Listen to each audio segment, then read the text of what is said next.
Olha, rapaziada, é o seguinte, velho. Dois jogos horrorosos, né?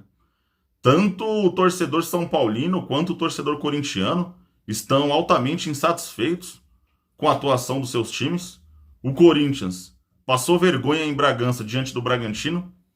E o São Paulo mostrou um futebol pobre, um futebol extremamente burocrático, tocando para trás o tempo todo, toquinho de lado. O São Paulo exagerou nos cruzamentos. Zero criatividade. O São Paulo foi vaiado no primeiro jogo da temporada. Enfim, vamos falar desses dois jogos nesse vídeo.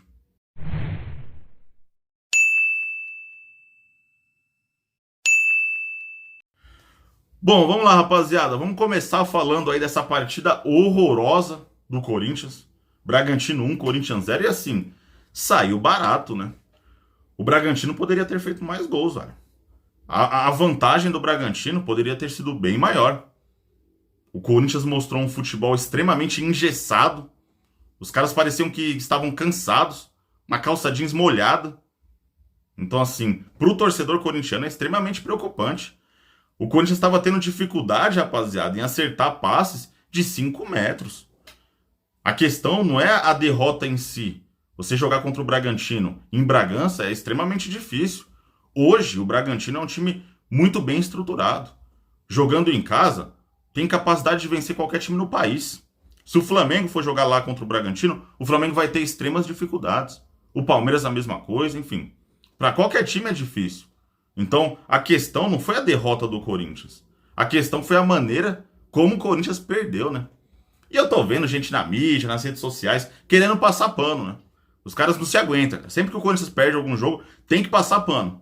Ah, mas o Corinthians estava desfalcado e tal. Pera lá, né? Mesmo o Corinthians desfalcado, o time que entrou em campo era melhor ou no mínimo do mesmo nível que o time do Bragantino. Então isso daí não cola, rapaziada.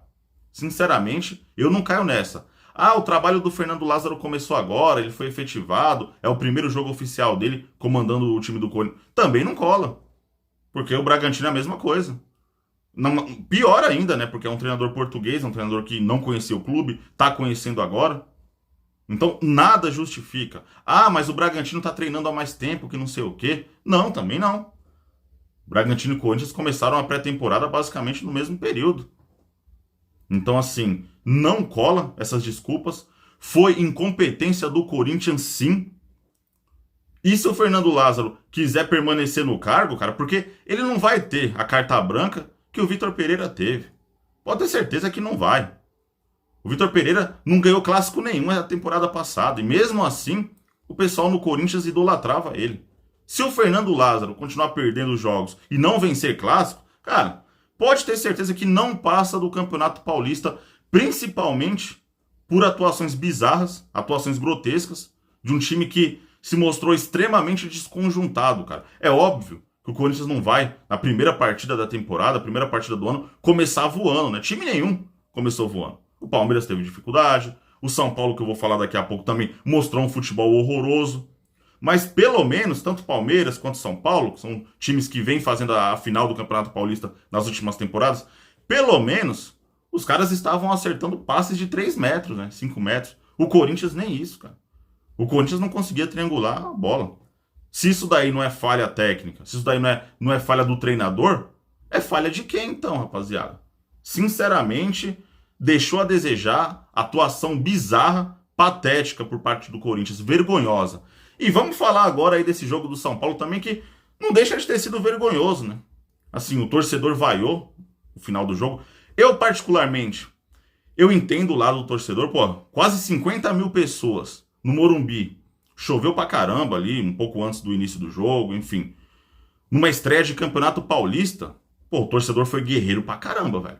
45, mais de 45 mil pessoas pra ver um jogo de estreia de Campeonato Paulista. O torcedor São Paulino merecia uma atuação melhor. Muita gente falando, ah, mas aí você já começa a temporada queimando o time e tudo mais. Só que o torcedor perde a paciência, né? Não dá pra criticar, não dá pra culpar a torcida, velho. Sinceramente, a culpa foi dos jogadores. É óbvio, assim como eu falei do Corinthians, o São Paulo não ia começar a temporada, o primeiro jogo do ano, voando. Jogando pra caramba, triangulando passes e tudo mais. Só que tem um porém, rapaziada. O que me preocupa nesse time do São Paulo é que Eu não consigo esperar nada de um meio de campo que tem Pablo Maia e Nestor, cara. Um dos grandes problemas do São Paulo nos últimos anos é o quê? Falta de velocidade, falta de agilidade no setor ali do meio de campo. E também um criador de jogada. O São Paulo não tem. Então o Rogério iniciou a temporada, iniciou o Campeonato Paulista com os mesmos problemas das últimas temporadas, né? Um time engessado no meio de campo, pouca mobilidade. Pablo Maia extremamente caneludo, cara. Teve uma jogada lá que se não fosse o Igor Vinícius tendo que voltar lá de trás para cobrir o Pablo Maia, o São Paulo levava o gol.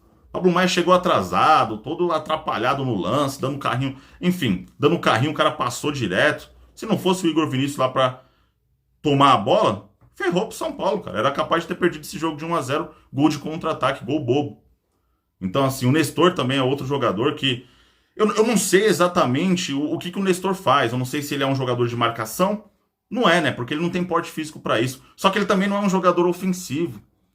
Eu não sei, cara. O Nestor, ele precisa se definir. O que ele vai ser? Ele vai focar mais em marcação, ali pra defender, pra ficar na frente da zaga? Ou ele vai ser um jogador que vai sair mais pro ataque? Até agora ele não é nenhum nem outro. Vez e nunca ele chega, dá uma assistência, faz um gol, mas é uma vez a cada 10 jogos. Então, com um meio de campo desse, fica difícil o São Paulo trabalhar a bola. Fica difícil o São Paulo ter progressividade. E outra coisa, o São Paulo não tem um armador, né? Não tem condições, rapaziada. O Luciano ser o 10 do São Paulo, né? Porque é um 10 simbólico. Ele não tem a capacidade de ser um jogador que vai criar jogadas, que vai dar assistências, enfim.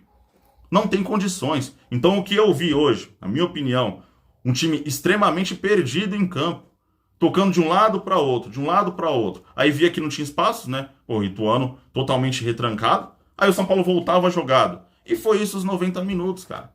Não dá para ficar satisfeito. Não dá para ficar contente, mesmo sabendo que é partida inicial. Mesmo sabendo que é o primeiro jogo da temporada. Porque o São Paulo não contratou um jogador para criar jogadas. E o Rogério é teimoso. Ele vai continuar escalando esses moleques de titular. Com certeza. Então, assim, é um excesso de cruzamento na área, é um excesso de chuveirinho absurdo para, de repente, ver se o Caleri consegue acertar uma cabeçada, ou então bate-rebate ali e sobra um rebote para algum volante chutar no gol, de olho fechado, né? A bola vem, fecha os olhos e vê o que acontece. O São Paulo está limitado a isso. O São Paulo, ano passado, foi um time limitado a isso e começou esse ano igual, cara. Aparentemente igual. Os reforços, as estreias... Também não me empolguei muito, sinceramente. Não achei que o Wellington Rato fez uma grande partida. Tocou de lado o tempo todo. Não achei que o Rodriguinho também fez um grande jogo. Pelo contrário, eu achei que ele jogou mal. Algumas bolas ali que ele não estava conseguindo dominar, cara. Bolas simples. Então, os demais também que entraram. Então, assim, é preocupante. O São Paulo começa a temporada com um sinal de alerta ligado. Não é um fim do mundo, mas o torcedor tá na razão dele de vaiar. É direito do torcedor, cara. Você pagou o ingresso, você quer ver, no mínimo, um futebol mais agradável. Mesmo que, por acaso, você não consiga vencer o jogo. Mas, no mínimo, o torcedor quer ver ali um time que não fica o tempo todo cruzando bola na área. O torcedor quer ver um time que trabalha a bola, que toca a bola, que verticalize de uma maneira inteligente. Não é o que acontece com o São Paulo. A nota positiva é o seguinte, o setor defensivo. Cara, Arboleda, um dos melhores zagueiros do país... Enfim, Ferrarese também é um jogador interessante, é um jogador que vai se consolidar nesse time do São Paulo. O Rafael fez a estreia dele, ele não foi praticamente testado, né? Então, assim, não dá para avaliar, falar que, de fato, vai ser o goleiro titular do São Paulo. Ainda vai rolar uma briga pela posição. Mas, defensivamente falando, eu achei que o São Paulo fez uma partida bem postada. O problema é do meio campo para frente. Enfim, rapaziada, deixa a opinião de vocês aí nos comentários. Tamo junto e um abraço a todos.